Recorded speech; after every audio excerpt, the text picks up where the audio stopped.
नमस्कार,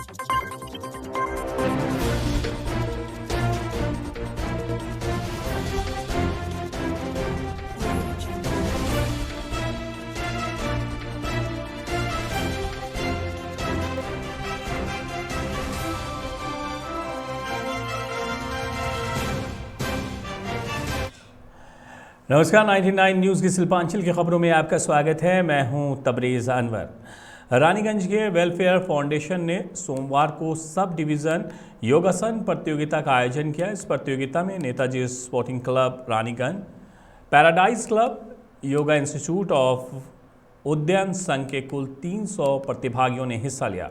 इस मौके पर बल्लभपुर फाड़ी के पुलिस अधिकारी तापस मंडल और अक्षय बनर्जी के अलावा संस्था के अध्यक्ष दिनेश मंडल, सचिव रोहित राय सहित कई सदस्य उपस्थित रहे।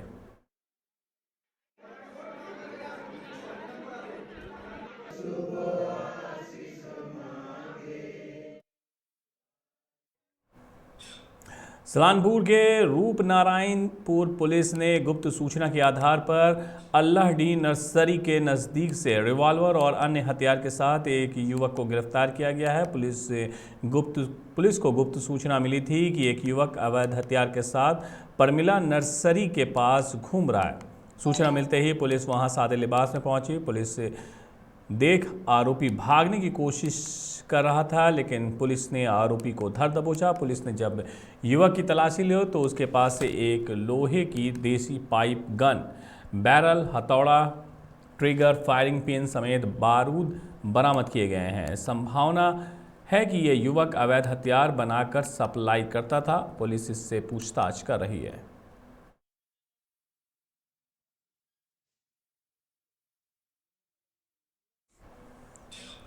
आसनसोल के जमुरिया परिहारपुर बागान पाड़ा में नवनिर्मित प्राथमिक स्वास्थ्य केंद्र का उद्घाटन आज किया गया। इस मौके पर नगर निगम के प्रशासक अमरनाथ चटर्जी, जामुरिया के विधायक हरेराम सिंह और देवेंदु भगत ने फीता काटकर इसका उद्घाटन किया।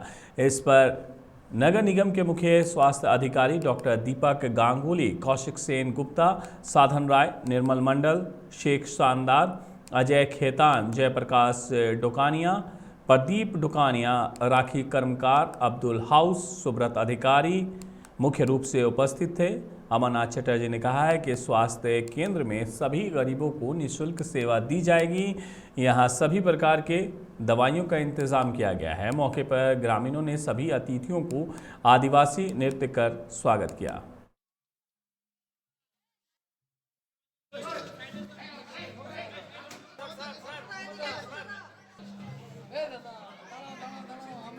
যখনই দিয়েছেন ওনারা বিনামূল্যে যে এই অঞ্চলে আমাদের হররাম সিং মহাশয়কে আর এখন আমাদের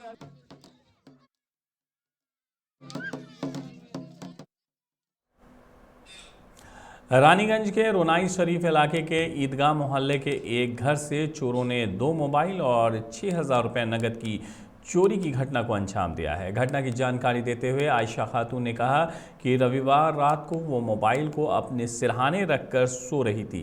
सुबह देखा तो मोबाइल गायब था। आयशा खातून के मामा साजिद ने कहा है कि कल रात 12 बजे तक भी सब कुछ ठीक ठाक था, उसके बाद ही ये घटना घटी है। उन्होंने कहा है कि उनके पैंट की जेब से में पर्स था जिसमें 6,000 रुपये नकद थे, वो भी 4 चोर ले गए।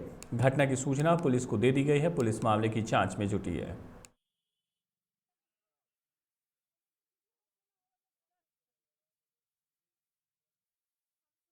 आपने पलंग के ऊपर मेरे सर का पास से उठा लिया।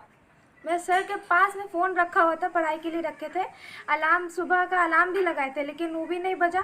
जब उठ के देख रहे तो है ही नहीं मेरे पास। जब खोज रहे इधर उधर, मेरा यहाँ पर पर्स फेंका हुआ था, उसमें मेरा पैसा था 1000 तक, वो भी मेरा गायब है। उधर मेरा खाला का फ़ोन वहाँ अलमारी के अंदर रखा हुआ था। मामू का पर्स में तो अलग 6,000 था, उनका वो भी गायब। और वहाँ 4 आदमी सो के है, शोकेस में यहाँ पर मेरा पर्स टांगा हुआ था, उसमें से मेरा पर्स से भी पैसा नहीं, उसी में से पैसा। हमारा घर से जो है 2 मोबाइल चोरी हो गया और मेरा पर्स टांगा, मेरा पैंट में पर्स था, वो टांगा हुआ था, उसमें से भी पैसा निकाला गया। मतलब हम 12 बजे सोए, 12 बजे तक कुछ नहीं, हम ऐसे लेट नाइट तक सोचा, तो मोबाइल में चलाता है, लेकिन उसके बाद जब सुबह में हम उठ रहे हैं तो देख रहे हैं ये सब घटना, ये सब मामला कि मोबाइल नहीं है, पैसा नहीं है। बस हम में सुबह गए, हम पहले अपना वार्ड का प्रेसिडेंट को बोला, नजीबुल खान बोला थाना जाओ। हम थाना गए, थाना में जाकर के पुलिस को बताया ऐसे ऐसे घटना। वो बोला कि हम मार्शल भेज रहे हैं, दादा को मार्शल भेजे। दादा आए यहाँ। 2 मोबाइल चोरी हो गया। किसका? मेरा एक नार्जो का था 12,990 का, और एक जियो का फ़ोन था। जियो। ये चोरी कब हुआ तुम्हारा? आज रात में। आज रात में चोरी हुआ। कहाँ घर है तुम्हारा? वही शहीद नगर। हाँ, ईदगाह पड़ा। तो स्थानीय थाना में आप तुम लोग जनाया? जाएंगे, FIR दर्ज करने जाएंगे। बरागर के रामनगर कोलियारी अंतर्गत डीबूडी खदान को चालू करने की मांग को लेकर संयुक्त मोर्चा ने भूख हड़ताल किया। इस दौरान प्रबंधन के साथ हुई वार्ता बेनतीजा ही रही, जिसके बाद भूख हड़ताल जारी रखने का निर्णय लिया गया। संयुक्त मोर्चा नेताओं का कहना है कि प्रबंधन की लापरवाही से 3 कोयला खदान पिछले कई महीनों से बंद पड़ा है। खदान से कोयला उत्पादन नहीं होने पर असंगठित क्षेत्र के लगभग 400 मजदूर बेरोजगार हो गए हैं।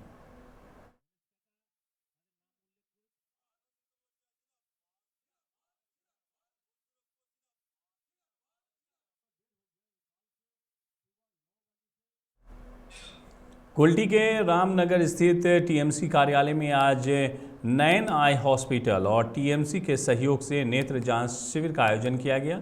नेता कृपामय मंडल ने बताया है कि शिविर में नयन आई हॉस्पिटल के नेत्र विशेषज्ञ डॉक्टर शोभिक मंडल और उनकी 4 सदस्यीय टीम ने लगभग 150 लोगों का नेत्र जांच किया। इस दौरान 9 लोगों के आंखों में मोतियाबिंद पाया गया, जिन्हें इलाज के लिए आसनसोल स्थित अस्पताल ले जाया गया है। वहीं 30 लोगों को मात्र 100 रुपये लेकर चश्मा प्रदान किया गया। उन्होंने बताया है कि प्रत्येक वर्ष इस तरह का आयोजन करके यहाँ के लोगों को मदद पहुँचाया जाता है।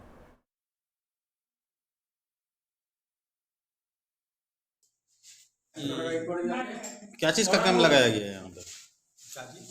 क्या चीज़ का कैंप, क्या चीज़ चेकअप किया जा रहा है? आई कैंप ये दुर्गापुर से डॉक्टर आता है नयन हॉस्पिटल से।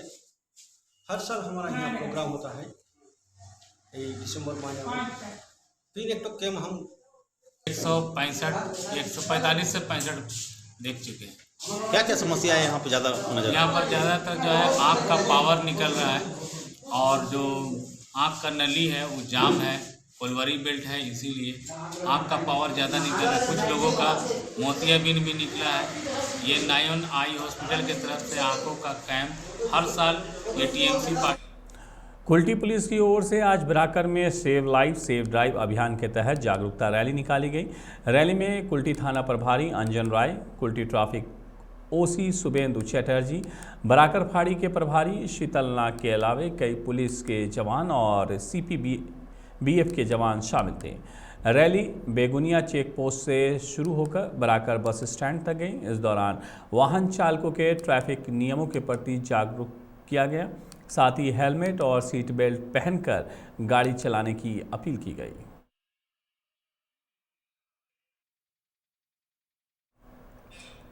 रविवार को कोलकाता नगर निगम चुनाव में हुई हिंसा के विरोध में मार्क्सवादी कम्युनिस्ट पार्टी ने आज रानीगंज के डॉल्फिन मैदान से एक रैली निकाली, जिसमें रानीगंज के पूर्व विधायक रूनू दत्ता, सुप्रिया राय, देवेंदु मुखर्जी, कल्लोल घोष, कृष्णदास गुप्ता, संजय प्रमाणिक समेत कई नेता और कार्यकर्ता उपस्थित थे।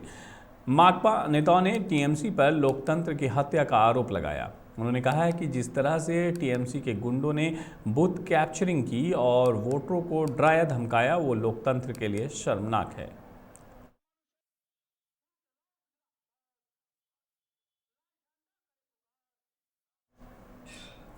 पिछले कुछ दिनों से हॉकरों को लेकर आसनसोल नगर निगम काफ़ी सक्रिय है।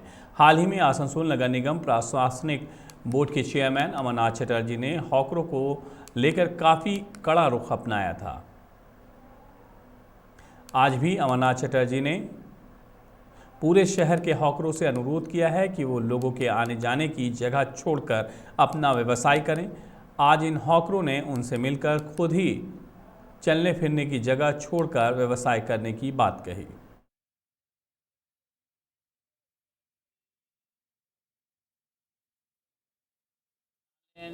এবং থানার সামনে যে সমস্ত হকাররা রাস্তায় নেমে গেছে এবং যেখানে খুব কনজাস্টেড এলাকা, আমরা সারা শহরের হকারকে অনুরোধ করব যে আপনারা মানুষকে চলতে দিন, আপনারা মানুষের কথা বলতে দিন এবং মানুষের যাতে কোনো অসুবিধা না হয়। বিশেষ করে আমরা চাইছি অ্যাম্বুলেন্স ঠিক মতন পেরোক, বিশেষ করে কোনো ছেলে মেয়ে পড়াশোনা করতে যাচ্ছে সেখানে সে যেন সুন্দরভাবে বেরোতে পারে এবং প্রত্যেকে যারা হকার রয়েছে, যারা সমাজে রয়েছে, তাদেরও ছেলেমেয়েরা পড়াশোনা করতে যায়, তাদেরও ছেলেমেয়েদের অসুস্থ হয়, তাদেরও মা বাবা অসুস্থ হয়, তারা যেন তাদের অ্যাম্বুলেন্সটা কোনো জায়গায় যেন না আটকায়, তাদের ওষুধ কিনতে যাওয়াটা যেন কোনো জায়গায় না আটকায়।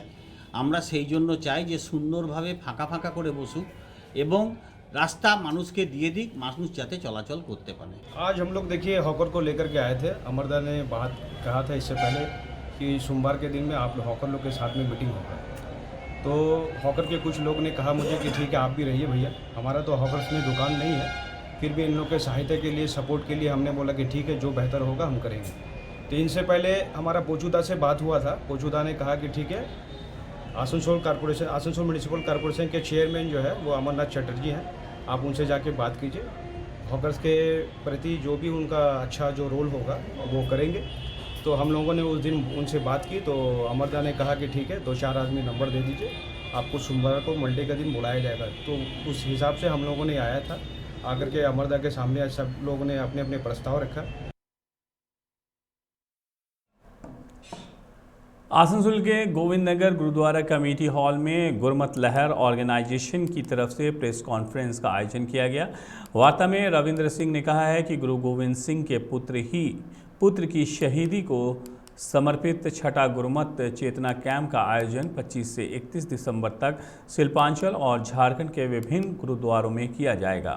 संस्था के सदस्य जसवंत सिंह ने कहा है कि हमारी जो GLO है उनका एक ही मकसद है, जहां हम किताबी पढ़ाई अपने कैरियर को आगे बढ़ाने के लिए पढ़ते हैं, उसके साथ हमें अपनी संस्कृति के साथ धर्म की जानकारी भी होनी चाहिए।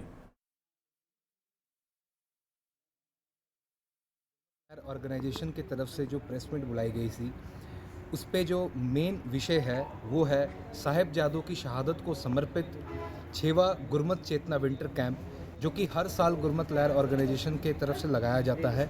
सो इस साल भी ठंड की छुट्टियों में बच्चों के लिए 25 दिसंबर से लेकर 31 दिसंबर तक 6वां गुरमत चेतना विंटर कैंप लगाया जा रहा है। उसी की जानकारी के लिए आज सारे प्रेस बंधुओं को बुलाया गया। कहाँ कहाँ लगेगा, ये किस किस जोन में डिवाइड हुआ है? कैंप को हम लोगों ने 6 भागों में बांटा है। 3 भाग जो है बर्दवान, बेनाचेटी और कुमारडुबी, ये 3 सेंटर्स में कैंप 25 से लेकर 27 दिसंबर तक लगेगा। 28, 29, 30 ये 3 सेंटर जो होंगे वो गोविंद नगर, बरनपुर और चितरंजन होंगे। 31 दिसंबर 2021 को जो फाइनल हमारा प्रोग्राम होगा वो गुरु नानक नगर रामबंधु तलाव सिख कम्युनिटी सेंटर में होगा। बंगाल सरकार के एक्सेलेंस प्रोजेक्ट के तहत युवाओं को प्रशिक्षण देकर रोजगार के लिए तैयार करने को लेकर आज जामुड़िया के श्याम सेल कंपनी के सभागार में एक गोष्ठी का आयोजन किया गया, जिसमें पश्चिम बर्धमान के ADM सुमित चक्रवर्ती और श्याम सेल कंपनी के उपाध्यक्ष उपस्थित थे। ADM ने कहा है कि राज्य सरकार की उत्कृष्ट परियोजना काबिल तारीफ है। इस प्रोजेक्ट से कई युवाओं का भविष्य बेहतर होगा, जैसे युवा प्रशिक्षण प्राप्त कर विभिन्न कंपनियों में नौकरी के लिए आवेदन कर सकेंगे।